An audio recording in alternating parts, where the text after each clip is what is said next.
Situado na Rua das Janelas Verdes, na zona ribeirinha da cidade, o Museu Nacional de Arte Antiga utiliza o antigo edifício do Palácio dos Condes de Alvor, mandado construir por Dom Francisco Távora no início do século XVII.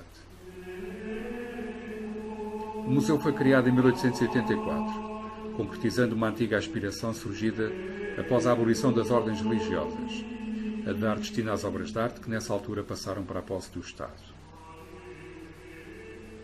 Reformado em 1911, o museu recebeu o nome que tem atualmente, assumindo os contornos gerais que configuram as suas coleções. As coleções aqui reunidas começaram por ser muito vastas, desde a arqueologia à arte moderna. Nas décadas seguintes, porém, algumas foram desafetadas e transferidas, dando origem a outros museus como o Museu de Etnologia, o atual Museu de Arqueologia. No Museu de Arte Antiga expõem-se atualmente obras de arte de várias épocas e tipos, como a escultura, a orivesaria, a pintura, a tapeçaria, a faiança ou mobiliário.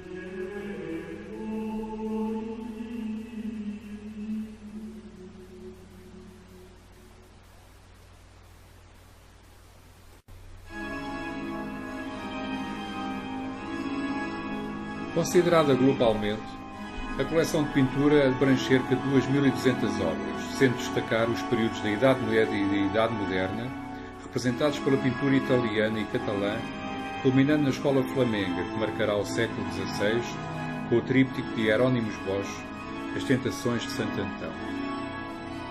A arte gótica anuncia uma ligação próxima entre os homens e Deus. A finalidade da pintura era, tal como na pintura românica e bizantina, o doutrinamento popular, desenvolvendo-se uma temática de rica iconografia, capaz de transmitir o conteúdo religioso sob a aparência narrativa e doutrinal. A catedral era um livro de pedra que se inspirava nos temas dos evangelhos. A evangelização fazia-se pela imagem, pela austeridade e pureza dos sentimentos. Fixando-se nas cidades e vivendo cada vez mais das encomendas dos mecenas, as grandes obras deixaram de ser apenas feitas para mosteiros, passando a ser adquiridas por reis, príncipes e burgueses endinheirados. À têmpera junta-se o óleo, e a obra passa a ser realizada sobre um retábulo feito em madeiras de qualidade, como o carvalho e o castanho. Na arte do Renascimento, que exalta o homem, as suas virtudes, defeitos e particularidades, recorrendo ao puro técnico e ao gênio dos químicos, o antropocentrismo sobrepõe-se ao teocentrismo medieval, e embora o homem não deixe de ser religioso, seu espírito crítico e racionalismo crescente levam-no a uma representação do mundo feita de relações lógicas e juízos de valor, por via das cores, das tonalidades e das linhas de perspectiva, atribuindo sempre o protagonismo à personagem, ao indivíduo e ao humanista.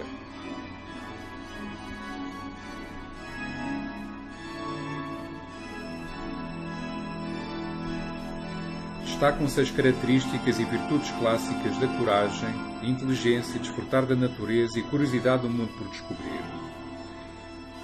Rei, príncipe, político, burguês, bêbado ou suplicante, o homem é a medida de todas as coisas e o observador torna-se também protagonista da história.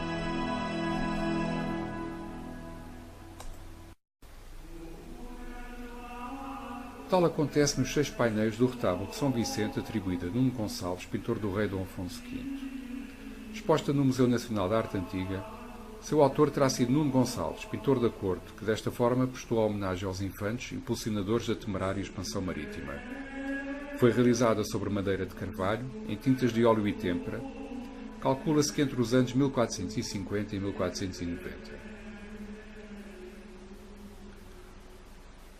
Os painéis apresentam-nos um agrupamento de 58 personagens individualizadas em torno da dupla figuração de São Vicente ou do infante Dom Fernando, conforme a interpretação recente.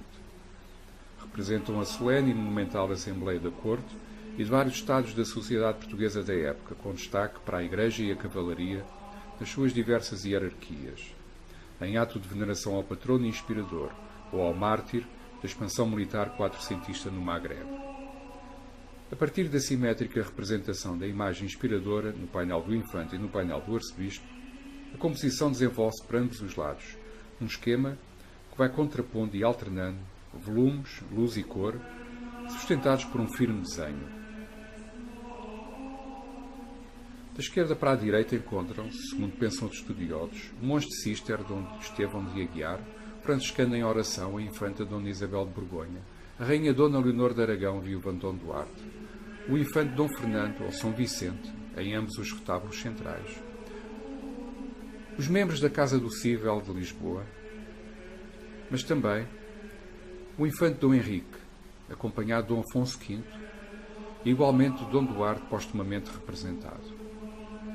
Temos depois Dom Pedro de Noronha, arcebispo de Lisboa, representado no painel dos arcebispos, ao lado de Álvaro de Almeida, alcaide mor de Lisboa, do condestável Dom Pedro, do infante Dom João e do infante Dom Pedro, mas também o condestável Dom Diogo, acompanhado do cavaleiro Moro, e dos Braganças, no último painel, acompanhado do judeu segurando a Bíblia, mestre José da Casa do Infante, tal como o corregedor Lobo Vasques de Serpa. Encimados por pescadores, artesãos, comerciantes e gente miúda das cidades, no propósito de representar a união de todos os grupos sociais do reino. Distinguem-se ainda neste retábulo trajes e tecidos, identificando-se a armaria e as joias, examinando-se a relíquia e os livros abertos. Há um singular retrato coletivo na história da pintura europeia. É uma obra de uma enorme importância simbólica na cultura portuguesa. Daí os desafios interpretativos que têm suscitado, nomeadamente no domínio das identificações iconográficas, exercício mais ou menos imaginativo que tem alimentado uma polémica já secular e até ao momento inconclusiva. Em todo o caso, representa a união, é também a concordância de toda a sociedade portuguesa da época num desígnio coletivo e num projeto visto como necessário, o de dar início à grande aventura das terras e dos mares.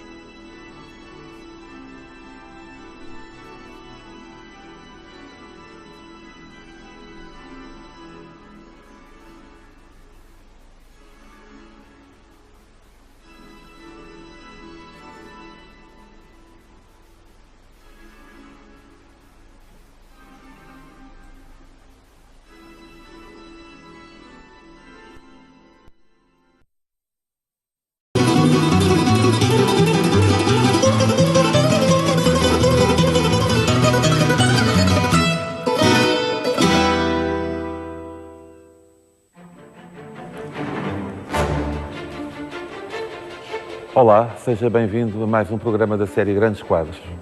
Hoje vamos descobrir mais sobre os painéis de São Vicente de Fora, atribuídos a Nuno Gonçalves, pintor do rei Dom Afonso V. Este é um dos mais notáveis retratos coletivos da pintura europeia e que muitos dizem ser um dos maiores mistérios da história da arte portuguesa. É esta grandiosa obra que dedicamos ao programa de hoje.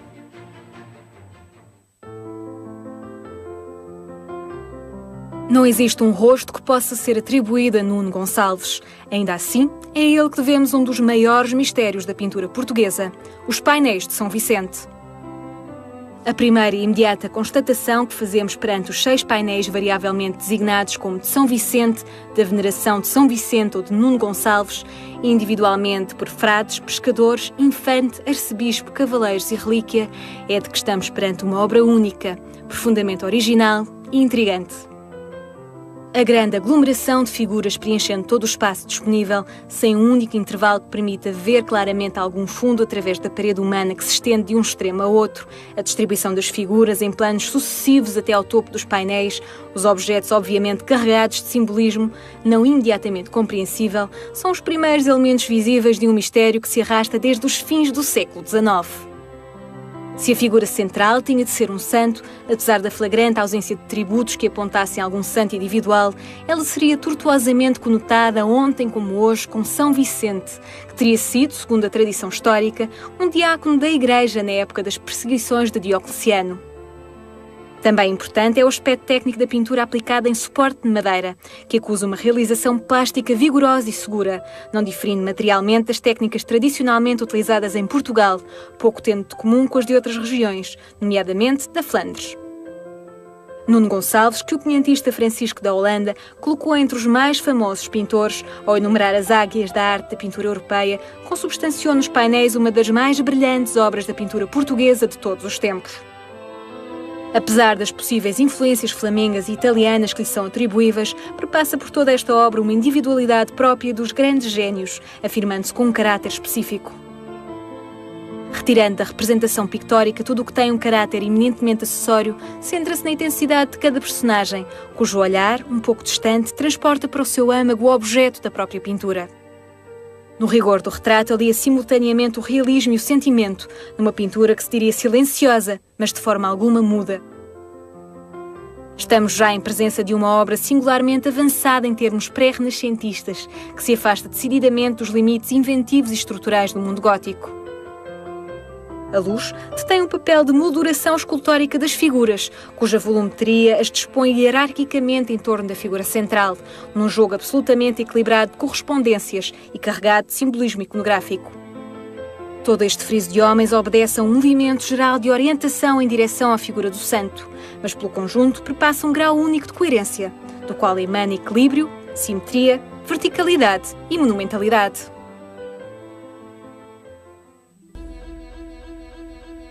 Os painéis apresentam-nos um agrupamento de personagens individualizadas em torno da dupla figuração de São Vicente. Vemos aqui uma solene e monumental assembleia representativa da corte e de vários estados da sociedade portuguesa da época. Embora permaneça problemático na ausência de testemunhos sobre a sua criação, o pleno entendimento da intenção e significado da obra deve estar assim associado a uma dupla função votiva e evocativa dos triunfos guerreiros da dinastia de Avis no norte de África. O painel dos frades é o primeiro painel do políptico a contar da esquerda. Neles estão representados membros do clero regular, parte do clero onde se incluem monges e frades.